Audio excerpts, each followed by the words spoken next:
आज हम लोग 12 क्लास का जो है 12वीं कक्षा का दिगंत हिंदी से पढ़ेंगे पद्य भाग और दूसरा चैप्टर पढ़ेंगे।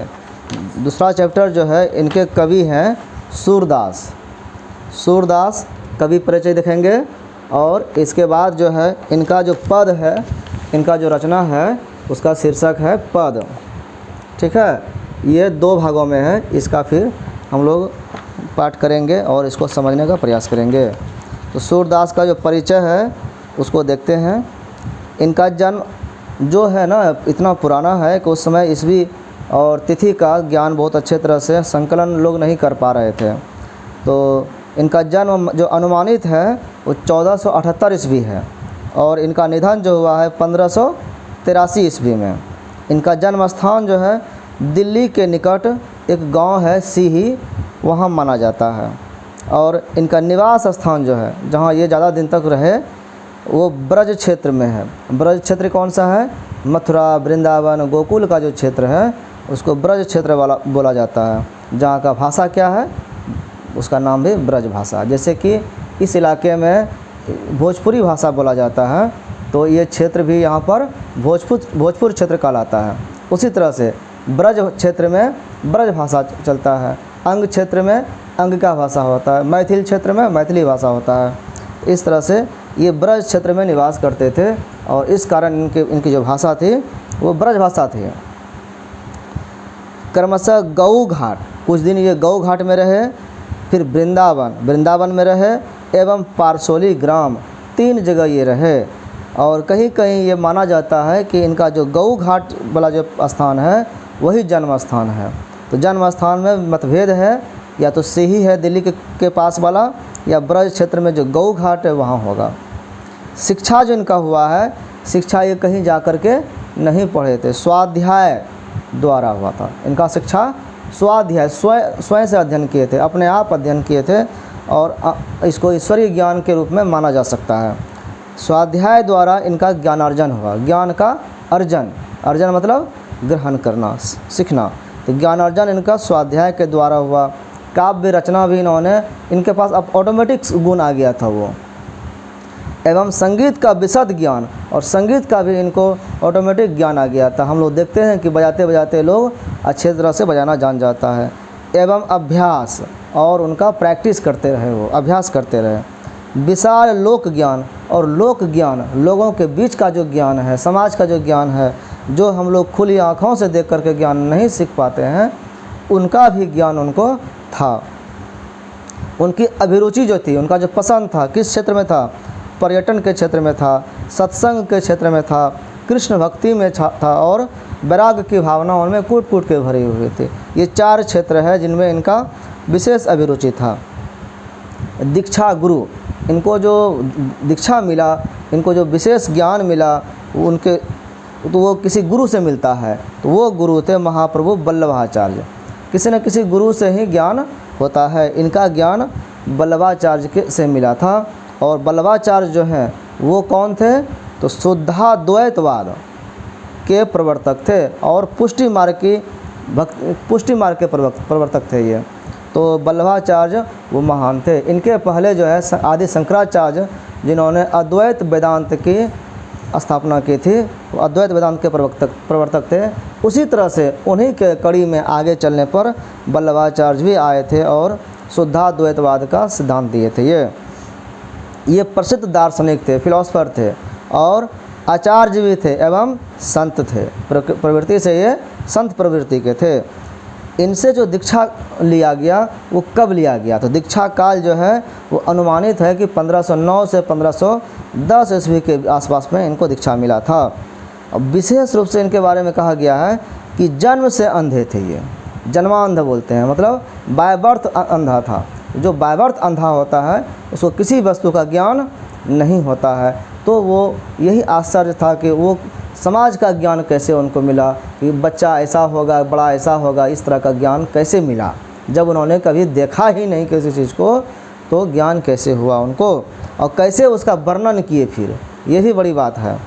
तो यही कहा जा रहा है कि जन्म से अंधे थे, लेकिन ये विश्वसनीय पूरी तरह से नहीं है, इसमें भी मतभेद है।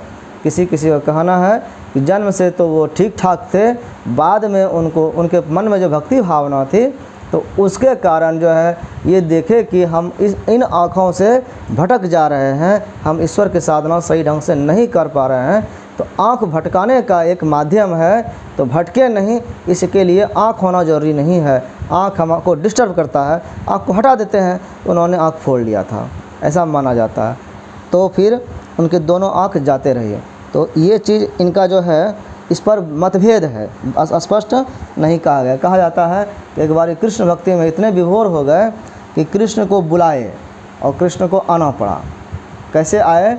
ये जा रहे थे, कृष्ण भक्त थे ही, जाते जाते जो है ये गिर गए तो सामने कुआं था, कुआं में गिर गए। अब चिल्ला रहे हैं कोई कौन आएगा? तो ईश्वर को चिल्लाए, भगवान को जानते थे, कृष्ण के भक्त थे। तो कृष्ण ने हाथ बढ़ाया, वो खींचे तो निकल आए बाहर, लेकिन हाथ नहीं छोड़े। बोले कि हम पहचान गए कि आप कौन हैं, क्योंकि ऐसा कोमल हाथ था कि समझ गया कि आप ईश्वर हैं। तो फिर वो पहचानने के बाद जो है वो कृष्ण ने उनको दोनों आँख दे दिया आशीर्वाद में। उन्होंने कहा कि हम देखना चाहते हैं आप कैसा है, किस तरह से दिखते हैं। वो बाल रूप के भक्त थे, कृष्ण के बच्चे का स्वरूप का वो भक्ति करते थे। तो वो देखने के लिए उनको आँख दी, फिर से रोशनी दे दिया। तो देख लिए, लेकिन वो फिर बोले कि अब हमको आँख नहीं चाहिए, क्योंकि ये आँख जो है अब आपको देख लिए, आपको देखे इतना सुंदर, अब हमको ये सब ज़िंदगी भर याद रहेगा। अगर आँख हमारे पास फिर रहा तो हम दुनिया को देखेंगे, दुनिया आपसे ज़्यादा सुंदर नहीं हो सकता है, उसको देखेंगे तो आपका विस्मरण होगा, आपको भूलने लगेंगे। इसीलिए आपकी भक्ति हमसे कम नहीं हो जाए, तो हम आपको ही याद रखना चाहते हैं, इसलिए हमारी आँख की रोशनी फिर से वापस ले लीजिए। तो इस तरह के आँख के संबंध में उनके बारे में कहानी है। इनका विचार जो है वो स्वभाव मृदुल था, मतलब मधुर स्वभाव था, विनम्र थे, एकदम शांत प्रवृत्ति के, हमेशा झुक के बोलते थे, निराभिमानी थे, अभिमान कभी नहीं करते थे, भावुक भी थे और अंतर्मुखी स्वभाव था, जल्दी बोलते नहीं थे, कुछ अपने मन में बात रखते थे और स्वभाव के विरक्त महात्मा थे। और महात्मा ऐसे थे कि विरक्त भावना में कुछ नहीं चाहिए, जो मिल गया उसी में सही। इनकी कृतियाँ जो है, इनका जो रचना इन्होंने किया है, प्रमुख रूप से जो है 4 रचनाएं हैं। उसमें से सूर सागर बहुत महत्वपूर्ण है। सूर सागर जो रचना है वो इनको प्रसिद्धि दिलाया। और दूसरा है साहित्य लहरी, तीसरा है राधार सकेली, चौथा है सूर सारावली, और इसके अलावे भी कई रचनाएं हैं उनकी। सूर सागर कवि की विश्व प्रसिद्धि का प्रमुख आधार बना। विश्व में जो सूर सागर प्रसिद्ध हुए, इसका आधार जो है वो सूर सागर ही है। और इनकी रचना जो है, सूर सागर जो रचना किए हैं, उसका आधार क्या है और किस तरह का क्या है। इनको कहा जाता है कि गुरु से जब ये पढ़ रहे थे तो गुरु ने इनको सिखाया। क्या सिखाया? गुरु तो संत थे, तो संत क्या सुनाएंगे? संत भगवंत की कथा सुनाते हैं, और भगवान की कथा में भागवत आता है। ये कृष्ण भक्त थे, और कृष्ण भक्ति का जो है हम लोग सुनते हैं, देखते हैं कि श्रीमद् भागवत कथा जो है वो सुनाया जाता है। वो कथा जो लिखा गया है ना वेद व्यास के द्वारा, वो 12 अध्याय में लिखा गया, जिसको कहा जाता है 12 स्कंद कहा जाता है उसमें अध्याय में। तो उसमें 1 से 12 स्कंद तक की अलग अलग कहानियाँ हैं। 9 स्कंद तक विष्णु भगवान के 24 अवतार में से वो 23 अवतार तक बताया जाता है, ठीक है। 22 अवतार तक के बारे में चर्चा होता है, और 23वां अवतार कृष्ण का है जो 10वां स्कंद में बताया गया है। तो सबसे बड़ा जो स्कंद है कृष्ण अवतार का ही है, जो 10वां स्कंद है। और 11वां में अंत और 12वां में कलयुग के बारे में चर्चा हुई है कि कलयुग में क्या होगा, और कल की अवतार का बात कहा गया है कि जो होने वाला है। तो इनको जो सुनाया गया तो 10वां स्कंद सुनाया। 10वां स्कंद इतना रसपूर्ण भरा हुआ है कृष्ण के भक्ति से, कृष्ण के लीलाओं से जुड़ा हुआ, कि ये भावुक हो गए और कृष्ण के प्रिय भक्त हो गए। और उसी तरह से सूर सागर जो लिखे हैं इन्होंने, वो भी 12 स्कंद में ही है, जिसको 12 स्कंद में बंटवारा कर कहते हैं। और ये जो लिखे हैं पद, वो पद है गेय पद बोलते हैं। गेय मतलब गाने लायक, इनका जितने पद है वो सभी गाने लायक है। अभी विभिन्न गायकों ने कंपोजर करके इस म्यूजिक को, उनके गीत को गाया है। मध्यकाल में हिंदी क्षेत्र में, मध्यकाल का जो समय था 1500 ईस्वी के आसपास इनका जन्म हुआ, उस समय का जो समय था राजस्थानी, मैथिली, ब्रज, खड़ी बोली, अवधी, हम लोग जो बात कर रहे हैं खड़ी बोली में कर रहे हैं, अवधी आदि का साहित्यिक भाषा के रूप में विकास हुआ था, मतलब हो गया था ये सब भाषा का। इनमें ब्रज भाषा, जो ब्रज भाषा था ब्रज का, अपनी कोमलता, उसमें क्या खासियत था, कोमलता था उसमें, लालित्य और माधुर्य के कारण ये जो मधुरता था, बोलने में सुनने में सुंदर था और कलात्मक था, इसके कारण अत्यधिक लोकप्रिय होकर अनेक सदियों तक, अनेक शताब्दियों तक, सदियों मतलब शताब्दियों तक हिंदी क्षेत्र की प्रमुख काव्य भाषा बनी रही। हिंदी क्षेत्र में जितना भी काव्य भाषा है, काव्य मतलब कविता के रूप में, वो ब्रज में ही लिखा गया है। क्यों? क्योंकि ब्रज भाषा का माधुर्य गुण था, इसी कारण से तो कई सालों तक रहा। कृष्ण और उनकी लीलाओं की जाति स्मृति संजोए ब्रज भाषा, ब्रज की गोचारण प्रधान लोक संस्कृति का संबल पाकर फैल चली। कृष्ण और उनके जो लीलाओं का संबंध था वो ब्रज भाषा में, ब्रज क्षेत्र में हुआ और ब्रज भाषा में प्रचलित हुआ। और वहाँ का जो संस्कृति था वो कैसा था, गोचालन, गोचारण। वहाँ पर कृष्ण के बारे में क्या सुना जाता है, सुबह उठ के गैया चराने जाते थे, वहाँ पर लाखों गाय थी। तो गौचारण का जो वहाँ पर संस्कृति था वो लोक संस्कृति था। उसने अपने गीत संगीतमयी प्रकृति और अभिरुचियों द्वारा जो भी गाए वो गीत संगीत के में परफेक्ट बैठता है, उनका जो हर एक कड़ी वो गाने लायक होता है, कटता नहीं है। द्वारा ब्रज क्षेत्र की सीमाओं का अतिक्रमण कर, ब्रज क्षेत्र का जो सीमा था उसका अतिक्रमण कर दिया, तोड़ दिया, मतलब वहाँ तो फेमस था ही, उसके सीमा को तोड़ करके उस क्षेत्र से बाहर भी प्रचलित हो गया, मतलब देश विदेश में भी प्रचलित हो गया। वही कह रहा है कि सीमाओं का अतिक्रमण कर विपुल प्रसार, इसका प्रसार जो हुआ, फैलाव जो हुआ वो विपुल रूप से हुआ, बहुत बड़े स्तर पर हुआ और व्यापकता और फैल गया, पूरी तरह से अर्जित की। सूरदास इसी ब्रज भाषा के महान कवि हैं, सूरदास भी ब्रज भाषा के ही कवि हैं। यद्यपि वे ब्रज भाषा के प्रारंभिक कवियों में एक हैं। ब्रज का जो कवि जितने भी हुए हैं उसके शुरुआती कवि में सूरदास की गिनती होती है। तथापि उनकी कविता की भाषा इतनी विकसित, प्रौढ़ और समृद्ध है कि अपने वैभव और गांभीर्य से चकित कर देती है। मतलब कहा जा रहा है कि सूरदास शुरुआती कवि हैं, लेकिन उन्होंने इतना गंभीर बात और आधुनिक बात कह दिया है कि वो बात अभी भी वर्तमान समय में भी, आधुनिक समय में भी वो सही चरित्रार्थ होती है। तो ये लगता है कि उनका सोच कितना एडवांस था। सूरदास हिंदी की मध्यकालीन सगुण भक्ति धारा की कृष्ण भक्ति शाखा के अन्यतम कवि हैं। ये शाखा पूछा जाता है कि सूरदास किस शाखा के कवि थे, तो ये सगुण के थे। सगुण शाखा होता है, सगुण निर्गुण दो होता है। सगुण में किसी का रूप का ध्यान किया जाता है, राम हो, कृष्ण हो, जिनका भी, हनुमान हो, शिव हो, उनके एक आकार का होता है वर्णन और उनकी भक्ति किया जाता है। निर्गुण में कोई आकार नहीं होता है। तो ये जो सूरदास थे ये कृष्ण के भक्त थे, कृष्ण के भक्त, और कृष्ण का एक आकार था, जन्म लीला था उनका, इसलिए सगुण भक्ति धारा के प्रवर्तक ये कवि हैं और ये कृष्ण के विशेष भक्त थे। वे वल्लभाचार्य की पुष्टि मार्गी भक्ति में, वल्लभाचार्य का जो पुष्टि मार्ग था उसमें 8 कवि हैं, 8 कवि हैं, वही कह रहा है। उस 8 कवि को कहा जाता है अष्टछाप। तो पुष्टि मार्ग के जो भक्ति में अष्टछाप है उसमें उत्कृष्ट कवियों में जितने भी उसमें अच्छे और अच्छे हैं उसमें से सर्वश्रेष्ठ माने गए, मतलब 8 में भी ये पहला स्थान रखते थे। इस तरह वे पुष्टि मार्ग के प्रधान भक्त कवि हैं। वल्लभ से दीक्षित होने के पूर्व, दीक्षा वल्लभाचार्य से लिए उसके पहले ये क्या थे, उसके चूँकि इनमें जन्म से ही वो गुण था और स्वाभाविक गुण था, ये पहले सीखे नहीं कहीं, इसलिए उनमें जो गुण था वो कह रहा है कि पूर्व वे दास्य भाव, मतलब दास का भाव, सेवक का भाव कि हे ईश्वर आप हमारे मालिक हैं, हम आपके सेवक हैं, जो आदेश करें हम वो काम करेंगे, जहाँ भेज दीजिए वही करें, वैसे रहेंगे।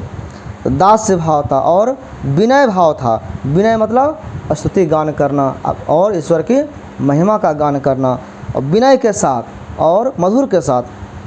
दैन्य भाव, दैन्य भाव क्या है? दैन्य होता है दीन भाव।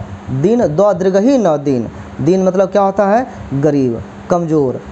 तो दैन्य भाव क्या है? गरीबी का भाव कि हे ईश्वर, हम तो तुच्छ प्राणी हैं, हमारा कोई शक्ति नहीं है, हमारे पास कुछ नहीं है, जो आप करेंगे वही हमारे लिए सब कुछ है, जो देना है दीजिए आप, हम आपके जो भी आपकी आज्ञा होती है, जो आपका इच्छा होता है, उसी के अनुरूप चलने वाले हम हैं। ये दैन्य भाव हुए। दैन्य भाव के आर्त पद, आर्त क्या है? आर्त मतलब होता है दिल से रोने वाला भाव, कि हम जैसे कि तकलीफ़ में होता है तो जो पुकार करते हैं किसी को, वो आर्त पुकार कहते हैं। आर्त में मतलब जो दिल जो है दर्द से भरा हुआ दिल। तो आर्त पद ये गाया करते थे। मतलब जब वल्लभाचार्य से मिले भी नहीं थे, उसके पहले भी ये भक्त थे, गाते थे, और कृष्ण की भक्ति और जो भी ईश्वर की भक्ति करते थे, वो उनका भाव जो था वहाँ पर, वो दैन्य भाव, दास्य भाव और विनय भाव था। जब दीक्षा मिला इनको, तो उसके बाद सूर से ऐसे कुछ पद सुनकर गुरु ने उनसे कहा, जब ऐसे पद गुरु ने सुना उनसे कि सूरदास को सुनाओ, सूरदास ने अपना पद सुनाया जो जानते थे वो। तो तब उनके गुरु ने कहा कि सूर वह के ऐसे घिघियात काहे कहो, कि इस तरह से काहे घिघिया रहे हो, ऐसे क्यों रो रहे हो, कि तुम गरीब हो करके, तुम दीनहीन हो करके बोल रहे हो ईश्वर को मालिक, और तुम इतना दास भाव से क्यों घिघिया रहे हो। ऐसे कह दिया कि सूर वह कै ऐसो घिघियात काहे को हो, कछु भगवत लीला वर्णन करो, भगवान की लीला का वर्णन करो, घिघियाने से कुछ नहीं होगा। क्या तुम चाहते हो, ईश्वर से मांगते हो क्या कि हम गरीब हैं, हमको इतना चीज़ दे दीजिए? इस तरह से भाव से उनको गुरु ने कहा कि कुछ मांगो मत, घिघियाओ मत, अपने गरीबी पर, अपने कमजोरी पर रोना नहीं। क्या करना है? तब ईश्वर का जो भगवान का लीला है, उस लीला का गुणगान करो। दीक्षा के बाद गुरु के श्री मुख से भगवत दसम स्कंद सुनकर, जो भागवत का 10वां स्कंद है, जब उनको सुना तो उनके भीतर लीला गान की प्रेरणा हो गई और स्फुरना हुई। स्फूर्ति एक मन में जो है ना, एक करंट छोड़ा कि नहीं, अब हमको लीला गान ही करना है। इतना सुंदर बाल लीला है, और उनके मन में ये भावना हुई कि हमको लीला का गान करना है। और तब से उनकी भाव भक्ति को एक दिशा मिल गई। अब भक्ति का दिशा बदल गया और वे क्या करने लगे? लीला पद रचने लगे। अब जो वो कविता लिखते, गीत लिखते, तो उसमें लीला का गीत होता और गाने लगे, गाते भी थे। सूरदास लीला रसिक कृष्ण भक्त कवि हैं। वो लीला रसिक हैं। रसिक मतलब जो रसने वाले हैं, मन लगने वाले। तो लीला में उनका मन लगता था, लीला रसिक। लीला हो रहा है तो मगन हो जाते थे उसी में। तो लीला रसिक, और किसके लीला का रसिक थे ये? कृष्ण भक्त के। तो कृष्ण भक्त कवि हैं। उन्होंने कृष्ण कथा के उन भावात्मक स्थलों और प्रसंगों को चुना है। कृष्ण का जो लीला है मुख्य रूप से वो ब्रज का लीला, तो वो 12 साल का लीला है, बचपन का लीला है कृष्ण का। और उन्हीं प्रसंगों में से कल्पना करते थे जब कृष्ण छोटे बच्चे होंगे तो कैसे करते, क्या करते होंगे, कैसे बोलते होंगे, कैसे नाचते होंगे, कैसे खाते होंगे, क्या करते थे, और उनके साथ और लोगों का कैसा व्यवहार होता होगा, इसकी कल्पना करते थे और उनका वर्णन गीत में करते थे। इस तरह से लीला पद का वो गान करते थे। ऐसे भावनात्मक स्थल को चुनते थे, वैसा जगह की कौन सी कहानी को हम लेकर के आगे बढ़ सकते हैं जिनमें उनकी अंतरात्मा की गहन मार्मिक अनुभूति पैठ सकी है। उनके दिल में ये अनुभूति होती थी और उसी को करता था। श्री कृष्ण के जन्म, शैशव और किशोर वय की इनका जो लीला किया गया है, उस जगह क्या क्या चुने हैं? कृष्ण के जन्म के समय का ऐसा प्रसंग चुना गया है। और शैशव क्या होता है? बाल्यावस्था, जो बच्चा छोटा सा होता है उसका।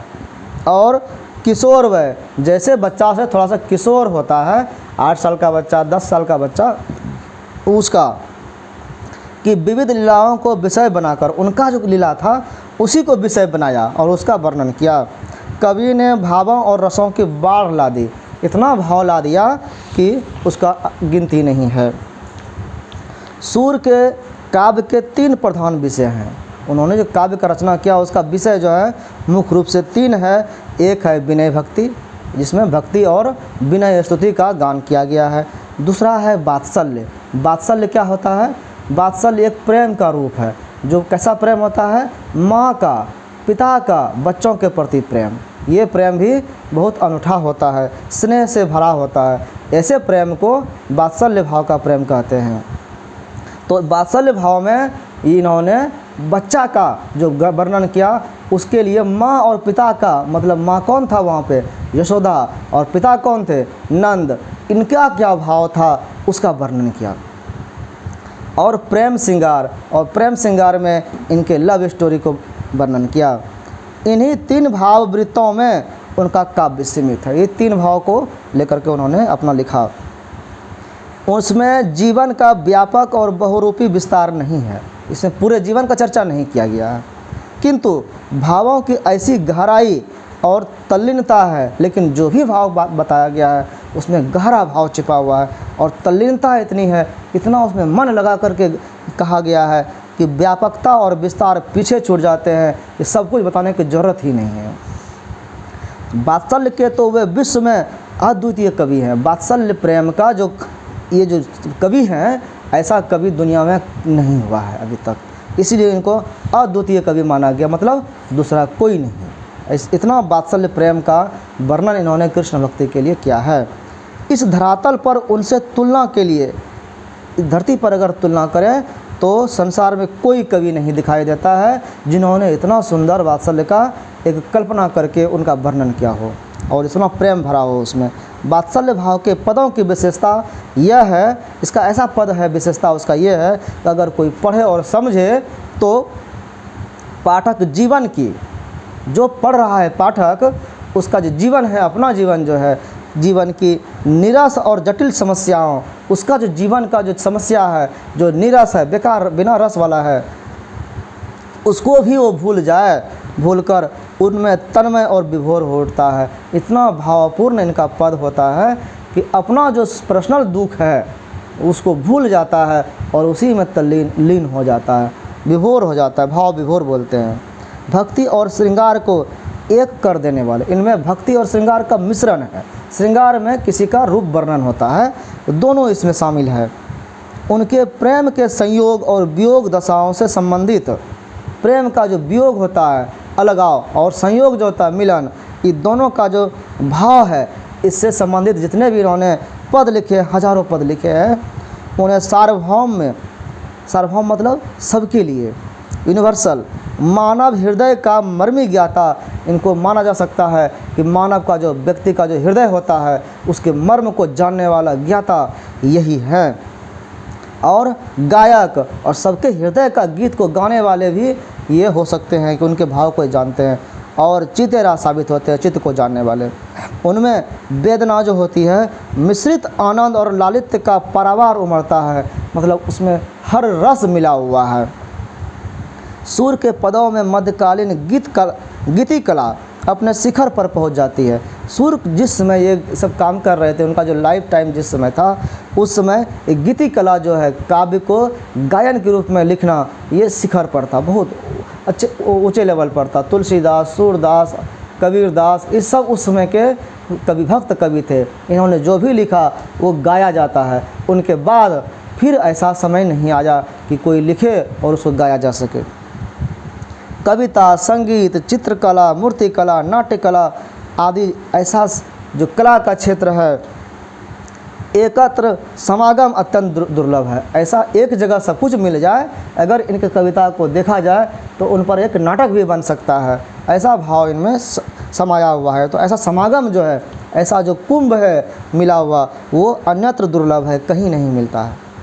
संगीत के संसर्ग में उनके पदों में जैसे पंख लग जाते हैं। कह रहे संगीत के रूप में अगर देखा जाए, इनका पद लगता है, इनका जो पद लिख रचना किया है, लगता है उसमें पंख लग गया है, कोई भी गा लेता है, उड़ने लगता है, पंख की तरह आसमान में उड़ने लगता है। किसी सुकंठ, जिसका कंठ सु हो, मतलब अच्छा गायक हो, सुकंठ वाले, मर्मी गायक जो मर्म से गाता हो, के स्वरों में उनके पद पुष्प की तरह अपनी पंखुड़ियाँ खोल देते हैं। अगर अच्छा गायक हो तो इनका पद जो है सुन करके मन विभोर हो जाएगा। अपने चित्रात्मकता, बिंबात्मकता, चित्र बनाने का जो गुण है, बिंब बनाने का, एक फिगर बनाने का जो गुण है, कोमलता, सजीव वेधकता, संक्षिप्ति, भावगर्भिता आदि जो गुण हैं, इसके कारण गीतिक काव्य और गीतिक कला के सर्वकालिक आदर्श बन जाते हैं सूरदास। सूरदास जो है इन संगीतकारों के लिए, इन गीतकारों के लिए एक आइडियल हैं, आदर्श है। सब इनको सर्वश्रेष्ठ मानते हैं और इनका अनुसरण करते हैं। अपने काव्य और कला से सूरदास ने अपने समय और समाज में, अब उन्होंने जो लिखा और इतना उत्कृष्ट क्वालिटी का, तो उन समय का, उनके समय का जो समाज था कैसा था, तो कह रहा है समाज में जो था सामंती उत्पीड़न, सामंत लोग जो उत्पीड़न करते थे गरीबों का, कमज़ोरों का, सामाजिक विभेद, समाज में जो विभेदीकरण था, ऊंच नीच की भावना, छोटे जात बड़े जात, अमीर गरीब, ये जो था, और विदेशी आक्रमण, उसमें अंग्रेज़ों का आक्रमण हो रहा था, मुग़लों का उसमें शासनकाल चल रहा था और अंग्रेज़ लोग भी आ रहे थे, आक्रमण हो रहा था यहाँ भारत पर। सांस्कृतिक पराभव, और यहाँ का जो संस्कृति था, सनातन संस्कृति, ये पराभव हो रहा था, ये इनका जो पतन हो रहा था और मान मर्दन हो रहा था, मान मर्यादा का मर्दन हो रहा था, हमारा जो है अपमान हो रहा था। निर्धनता, अशिक्षा, रोग शोक, ये सब जो था आदि के कारण आई मानसिक कटुता, ये सब जितना बुराई आया यहाँ भारत में, उसके कारण मानसिक कटुता हो गया, मन में कटुता भर गया, विद्वेष भर गया, उदासी हो गया, लोग निराश होने लगे, और विद्वेष और निराशा जो था, निराशा हो गया, विद्वेष, एक दूसरे को देख करके जलन होने लगा। तो इस सब भाव को सूरदास ने क्या किया, सूरदास का क्या प्रभाव पड़ा, तो इन सब भावों का जो है कह रहा है कि इसको धोकर बहा दिया। सूरदास का पद जो गाता था, सुनता था, वो उस सब अवगुणों को भूल जाने की का उनका स्थिति हो जाता था कि भूल गया, और लोकमानक में नई जीवन स्फूर्ति और उत्साह का संचार किया, और नया प्रभाव, नया पुष्प खिलता था। लोक जीवन के मानसिक अवरोध को दूर कर, लोक जीवन में जो मानसिक अवरोध था, विचार का जो अवरोध था, उसको दूर कर दिव्य कामना, सबसे उत्तम क्वालिटी का कामना कर रहा है व्यक्ति, आशा और उत्साह के कुंठा मुक्त जीवन प्रवाह का संचार करने का ऐतिहासिक कार्य सूर्य के काव्य ने किया, कि व्यक्ति जो निराश हो रहा था उसके मन में एक आशा की किरण जगा दिया। ये काम इनके काव्य ने किया। यहाँ प्रस्तुत इस पद में जो है, यहाँ पर जो हम लोग पढ़ना है, पद, दोनों पद वात्सल्य भाव के, इसमें वात्सल्य भाव है, वात्सल्य मतलब बच्चे का जो प्रेम का भाव है, इसमें दो पद के बारे में पढ़ना है, दोनों में वात्सल्य भाव छिपा हुआ है। और ये जो है ये सूर सागर से संकलित है, इनका जो मुख्य काव्य है, काव्य ग्रंथ, वो सूर सागर उसी से संकलित है, मतलब ये दोनों पद सूर सागर से लिया गया है। इन पदों में सूर की काव्य और कला से संबंधित विशिष्ट प्रतिभा की अपूर्व झलक मिलती है। इसका जो विशेष प्रतिभा है सूरदास का, वो इन दोनों कविताओं में दिखता है। दोनों पदों में विषय, अब दोनों पद जो है इसमें जो विषय लिया गया है, वस्तु चयन, कौन कौन सा वस्तु के बारे में बात करना है, चित्रण, उनका जो फिगर बनेगा, भाषा शैली, किस भाषा में बोलना है, और संगीत में भी संगीतमय बनाना है ताकि अंत में गाने में अच्छा रहे, आदि गुणों का प्रकर्ष दिखाई पड़ता है, अच्छा इसका समावेश दिखता है। प्रथम पद जो है उसमें क्या कहा गया है कि दुलार भरे कोमल मधुर स्वर में, दुलार भरे जो है दुलार के साथ बोला जा रहा है, कोमल स्वर में, मधुर स्वर में बोल रही है, माँ बोलती है। ये इसका थीम है। क्या बोल रही है? सोए हुए बालक, बच्चे सोए हुए हैं, कृष्ण, बालक कौन है?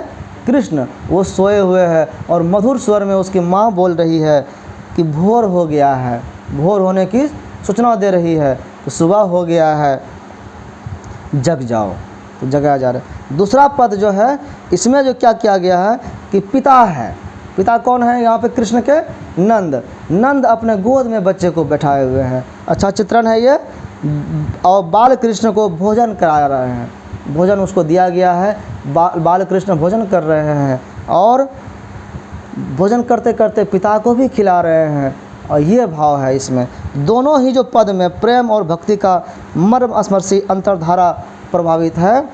घर घर के सुपरिचित ऐसा जो झांकी है दोनों कि बच्चे को जगाना और माँ या बाबू का जो है पिता का बच्चों को खिलाना, या बच्चे का माँ पिताजी को खिलाना, ये जो प्रेम भरा चित्रण है ये घर घर में दिखता है, जिसके घर में बच्चे होते हैं।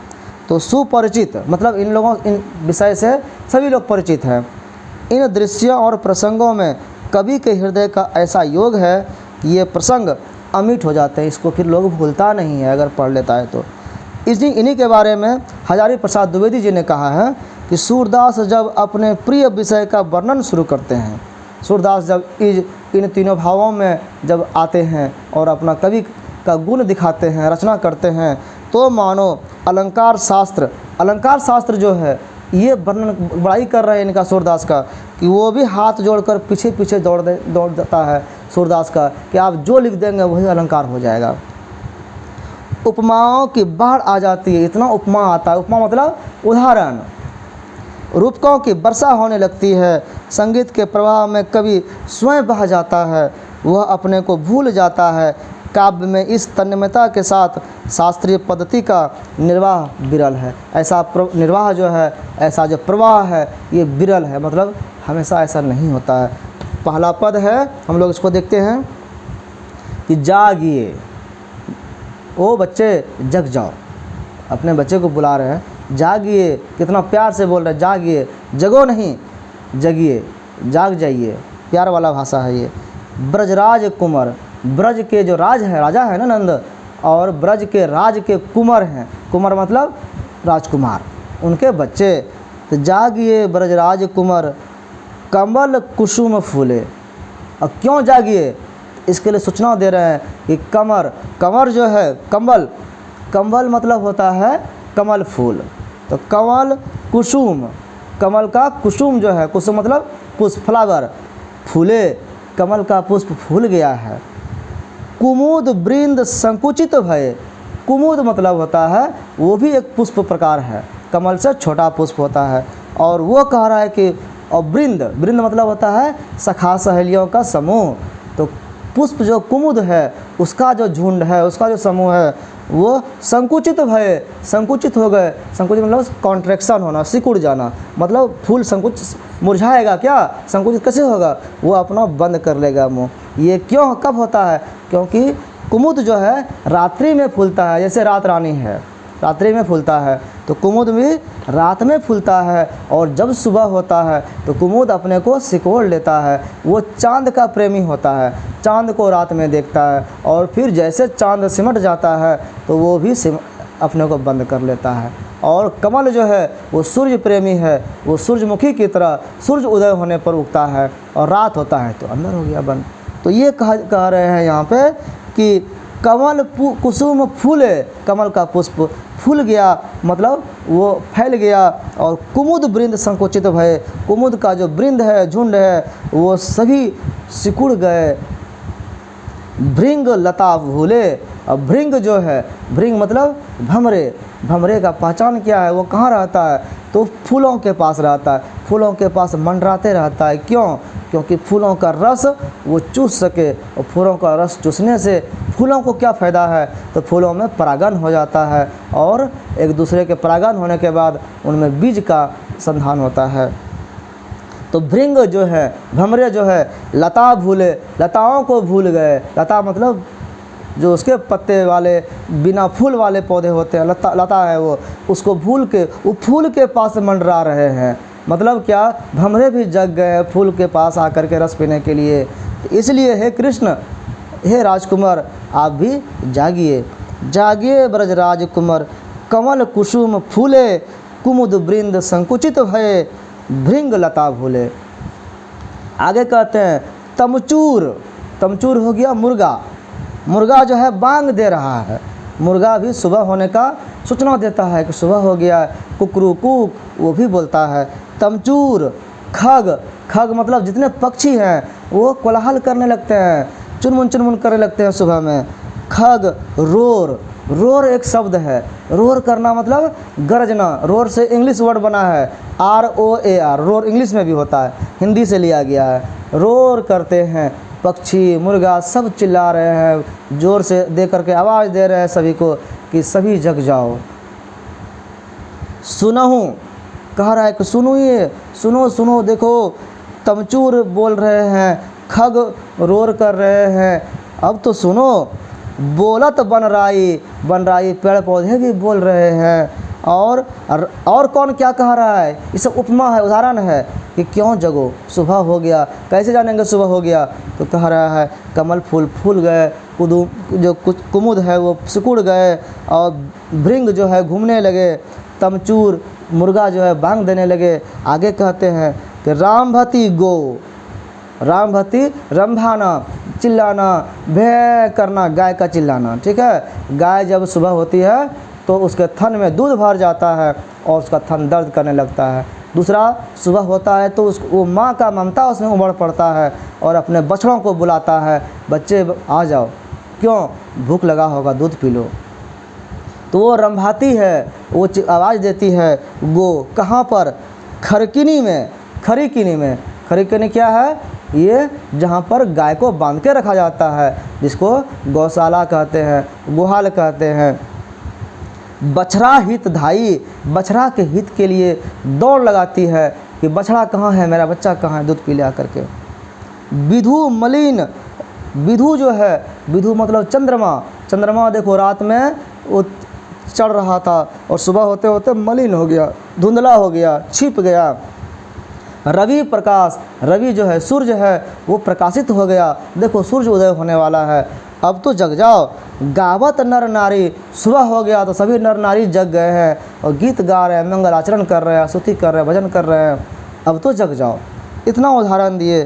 सूर श्याम प्रात उठो, और सूरदास कह रहे हैं कि हे श्याम प्रातः उठ जाओ, प्रातः उठना चाहिए, सुबह सुबह उठना चाहिए। सूर श्याम प्रात उठो, अम्बुज करधारी, अम्बुज करधारी, अम्बुज भी कमल को ही कहते हैं। हे कमल को धारण करने वाले, कमल अम्बुज कहाँ धारण कर रहा है?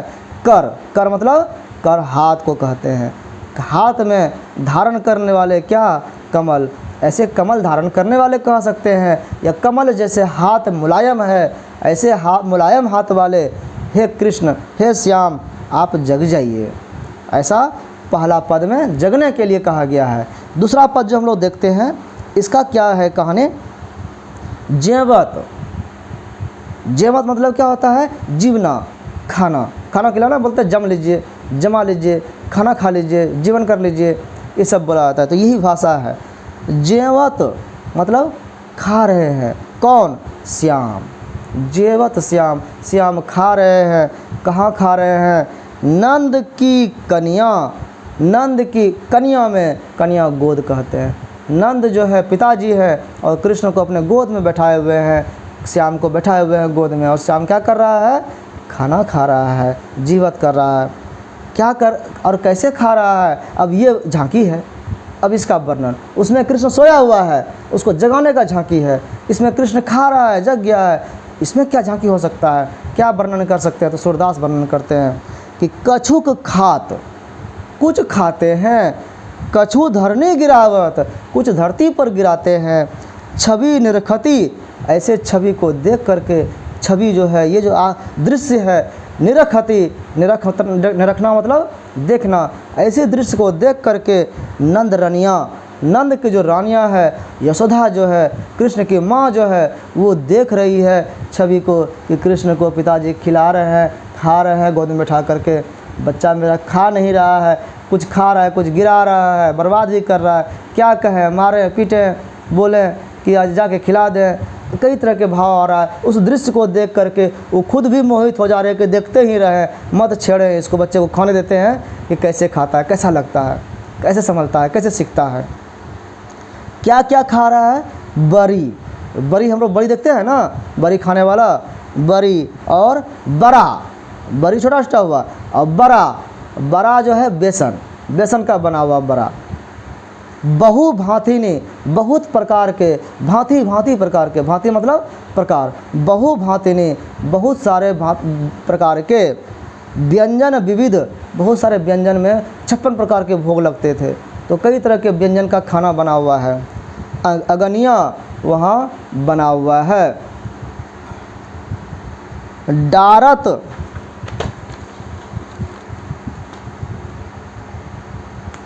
अगनिया जो हो गया अगण्या, गणना करना जो होता है गिनती करना, अगण्या है अगणित, अनगिनित, अनगिनत बोल सकते हैं कि इतना वहाँ पर वैरायटी जो है खाने का जिसकी गिनती नहीं कर सकते हैं।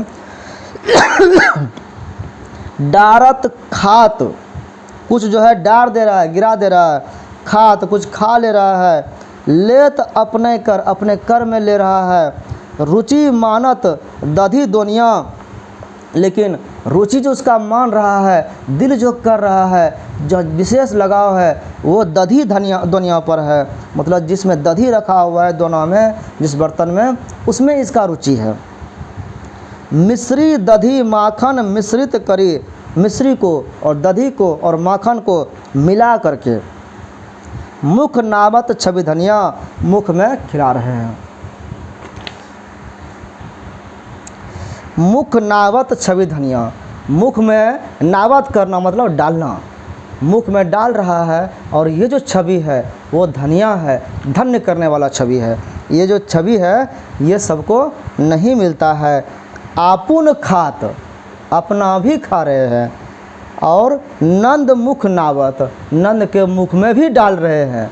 कृष्ण क्या कर रहे हैं, खुद खा रहे हैं और नंद के मतलब पिताजी के मुख में दे रहे हैं, पिताजी आप भी लीजिए। अब वो गोद में बैठा के ऐसे खिला रहे हैं। सो छवि कहत न बनिया, ऐसा छवि को हम कह नहीं सकते, वर्णन नहीं कर सकते कितना सुंदर होगा।